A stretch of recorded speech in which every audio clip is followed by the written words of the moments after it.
this serious question though for you. You got your white collar clothes on today. I'm right. I knew I was going to be talking to No you. doubt. You got your blue collar look. You got your white collar look. You know what? You could be from the Iron Range in northern Minnesota or Pueblo. You can go both ways. Yep. Blue collar or white collar. That's what I was shooting for. Yep. All right. So this is Super Bowl week, right? This is Super Bowl Sunday.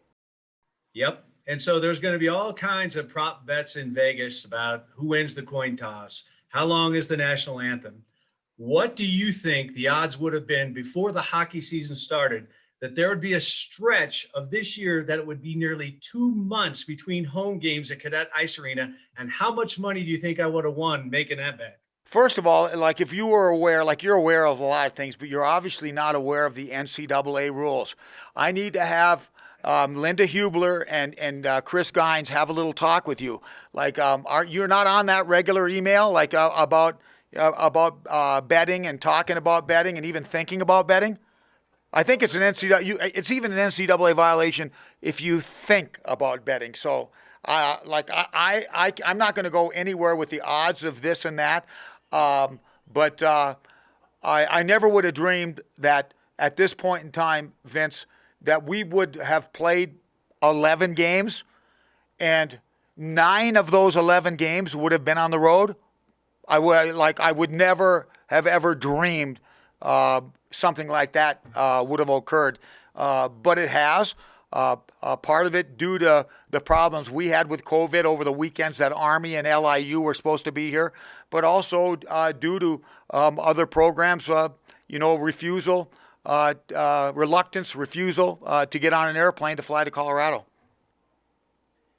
Coach, I'm stating the obvious here, but in all your time as a hockey coach, I mean, this has been the craziest season and off season perhaps ever. Can you still take positives away from having only played 11 games? Have you got to know your team better because of the time you spent on the ice and all the extra practice time? Can you take positives away from what otherwise has been just a crappy year? Well, you got to be able to spin, as in what we do. You've got to spin negatives into positives, and I guess being 1-9 is better than being 2-18. So I don't know. It's hard to say. All you can do is control what you can control. We've played the games that we were allowed to play. We started this season in the hole. It's been well documented. We had some young men make bad decisions. We don't have a junior class other than a goalie.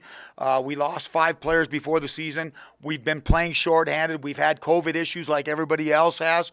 And it is what it is. Like, in some respects, we've got one eye in the present and we've got one eye in the future.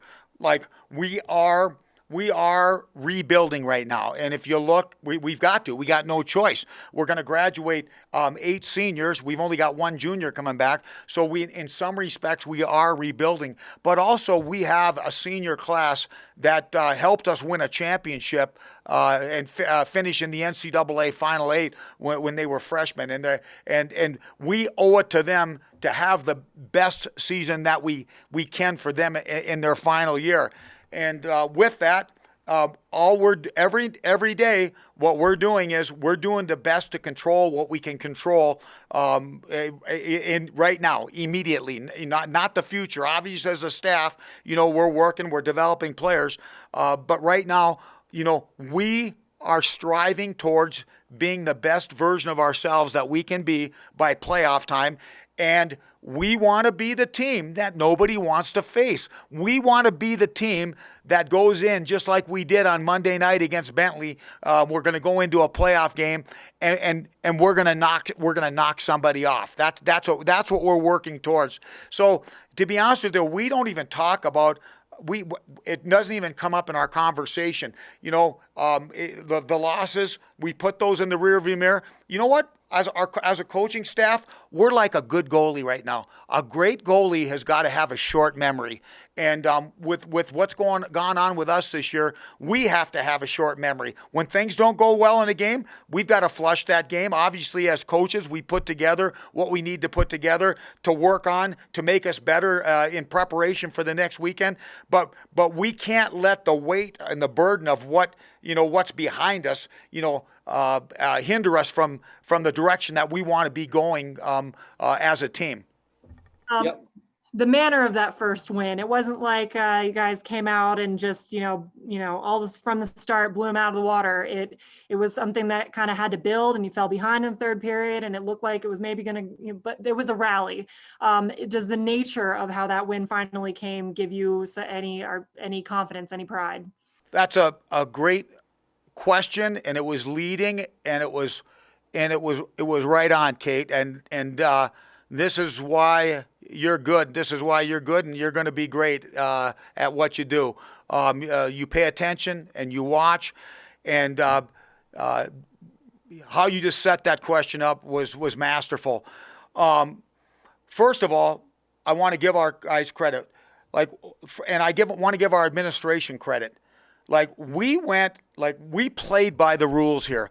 We were off for 2 weeks, and the protocols with that, with the quarantines, and then when guys could trickle back and practice, and they could only practice for starting out 20 minutes, and they could practice 30 minutes, and the days they could come back were all staggered. We did not have everybody on the ice for a practice until our practice at Bentley on Saturday, the day before the game. So, to be honest with you, we were not prepared. We were ill prepared in terms of preparation, ice time, all that type of thing. We were so ill prepared for that series, but we played by the rules, and everybody hasn't been playing by the rules. You're supposed to play a game if you have 15 healthy players, 13 skaters, and 2 goalies. You're required to play a game. And a lot of teams have refused to play games, and they've said, well, it's our institutional rule, or it's our local county rule, and they've got enough players to play. They just didn't have the right players to play, and we just said, no, we're going to do what we do. We've honored every commitment to the league. Every road commitment we've honored to the league. The league hasn't honored every road commitment to Air Force. And we can't control that. But we can control what we can control.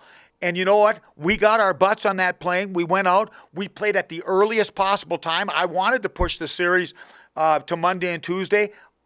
Bentley couldn't because they had a game on Thursday. They didn't want to put themselves in a bad spot. So we played prematurely early, and it showed on Friday, and Bentley took it to us pretty good. We were rusty. We also we didn't make some good decisions. We had some seniors that showed some very, very poor discipline, and they got us into trouble on Friday, and there was not a happy ending to the story. We rallied. We had a meeting the next day, and we talked about it. And to be honest with you, Coach Doyle called out who was running the meeting. Called out a few guys, and it's basically what's going to be acceptable. What's acceptable for this group going forward? What's acceptable? Well, a lack of effort isn't acceptable. A lack of discipline is not acceptable. Having some rust and making some, pucks bouncing off sticks and having timing not be good, that type of thing. Hey, that's acceptable. But the things that you have control over, the effort-based things and the discipline things, that's got to be an all-the-time thing and not just a some-of-the-time thing. And okay, Kate, now we're going into where you were coming from. We go into that game on Monday, and you're talking about a team right now, a young thin team that's 0-9. To say that we're a little fragile. A little, not bad. We're pretty strong. I think our staff does a good job of, putting the bad behind and focusing on where we're going and that type of thing. But we got a lead in that game, and things were looking good. Then they came back and tied it. We go into the third period, and Brider scores a goal that gives us a lead. And I mean, man, like we need to play with the lead. We need something good to happen. Well, something good doesn't happen. They end up scoring a goal to tie the game with around 10 minutes, and then score within a minute. They score again to go ahead 3-2. Now, when you're looking at a team that hasn't had success like ours, and 0-9, and all of a sudden it's starting to slip away to a very good team on their rink, a rink that we've never won on. It's a relatively new rink, but we've never won there before. Okay, that doesn't look like there's going to be a happy ending to the story. But what does the group do? We battle back. They keep fighting. We chip in. Pacha chips in a good, hard-working goal, and we tie the game, and things are looking good again. What happens? We take a penalty with around 5 minutes total, around 5 minutes left in the game, and their power play had their way with us up to that point. And what does our young group do? They bow up. They find a way to kill that penalty. We get through the final 4 minutes, and we go into overtime. Now we're playing 3-on-3 against a team that's got more experience than we do. They've got a couple NHL draft choices. The Novak guy that you brought up the other day is just a man out there. He will play some level of high pro hockey. But we're out in a 3-on-3 against them. And to be honest with you, like Joe Doyle's in charge of the defensive part of our game, and he has set up the way we play 3-on-3. We're not apt to usually beat ourselves. And we got into that 3-on-3. We had a bad change on one of them. The only thing in that 3-on-3, we had a bad change. And the guy that was our best player all weekend was our best player at the moment when he had to be, Alex Schilling. He made a great save. We came out of that and started to play our game. And then Willie Rhyme did what we've been waiting for Willie Rhyme to do. A big power forward, a big sophomore, great big man, 6'2", 195, whatever he is, takes the puck wide, takes it to the net, and frickin' jams it home. And the Falcons end up getting their first win of the season. And it was there was nothing lucky about it. We had to persevere. We had to show character. We had to show resiliency. And our kids found a way to get it done behind the great goaltending of Alex Schilling. It is what it is, but I'm very proud of my coaching staff. Very proud of the players. We've held this thing together. This group will not quit. This group will not quit. I don't know how many more games we're going to have before the playoffs, but we are looking forward to playing them, and we are looking very forward to the playoffs. In your experience, do games like gutsy wins like that have a way of snowballing? Snowballing in a good direction, in a good way, is what you're saying, Kate, right? Yes. Again, you're setting me up for success. We know what, Kate? When we were up 2-1, and then all of a sudden we gave up those 2 goals and we're behind 3-2, if you would have asked me, is that a good thing? That would have been, I would have looked at you like you had 6 heads. But going behind in that game, having to persevere, fighting back, getting that next goal, end up being a very, very good thing. And then, now we take a penalty. And we have to kill a penalty, when they've had their way on the power play. We have to kill a penalty with 5 minutes. That's a good thing. No, it's not a good thing. But we did kill it. And I think having to overcome the things, and that's where you're going with this, having to overcome that adversity. What doesn't defeat you makes you stronger and makes you more confident. And I think we learned on Monday night. I keep losing track of the nights. Friday, Saturday used to be.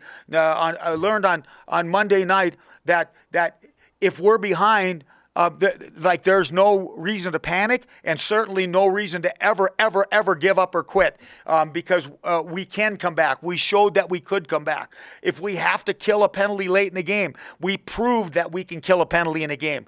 If we have to go into overtime and play 3-on-3 against a team on paper that has more experience and high-end skill than we do, Is it all over? No, it's never over. And I can tell you one thing that we've learned, and we know we've learned it all season. We have had very good goaltending from both Schilling and LaRock, and we've got two goalies that give us a chance every night. And if you've got to have one card in your back pocket as a coach, you want to have the goalie card. As I've said for many, many years, if you have your choice, if you're an athletic director and you have your choice between getting a great coach or getting a great goalie, take the goalie. I think Tom Brady's proven also in football, if you have a choice between a great coach or a great quarterback, I think you take the quarterback. Okay, I can't take any more inferences here that I'm asking leading questions, so I will stop with the leading questions. Well, if you lead me in the right direction, I don't care. I'm all for that.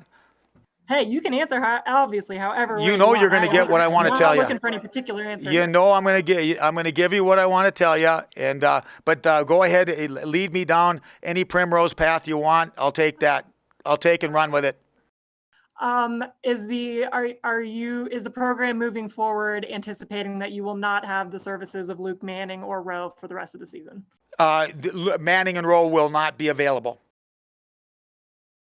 And out of curiosity, why did you send out Joe Doyle after Game 10 to take the radio interview? Was that to shake up the juju, or was there another reason? What was this now? Joe Doyle what? Oh, he took the radio interview after the first Bentley game. You don't miss anything. You don't miss anything. Okay, full disclosure, Toll's probably going to get mad at me. I was a little concerned on Saturday afternoon. I got sick, not deathly sick, but I got sick enough where I went to bed Saturday afternoon, and I never take naps, and I just didn't feel right. I felt fluish, and with what's transpired, like I didn't want to take a chance on in fact, if I had the virus, I didn't want to take a chance I'd be infecting anybody else. So Jay Ritchie has not had it yet, and I didn't want to. I didn't want to risk. I didn't want to risk if I had it infecting Jay or contact tracing.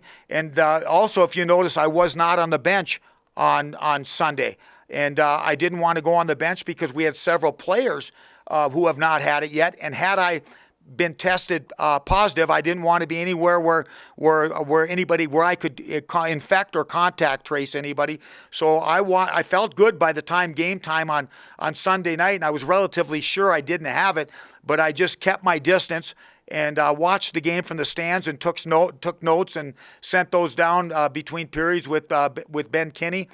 And we got tested, Kate, on Monday morning, and at Hanscom Air Force Base, and I received a negative test, and that's why I came back on the bench for the Monday game. And of course, like I told the boys, I told them before the game, I said, these Bentley guys, the evil Falcons have no chance against the good Falcons tonight because the old coach is going to be back on the bench.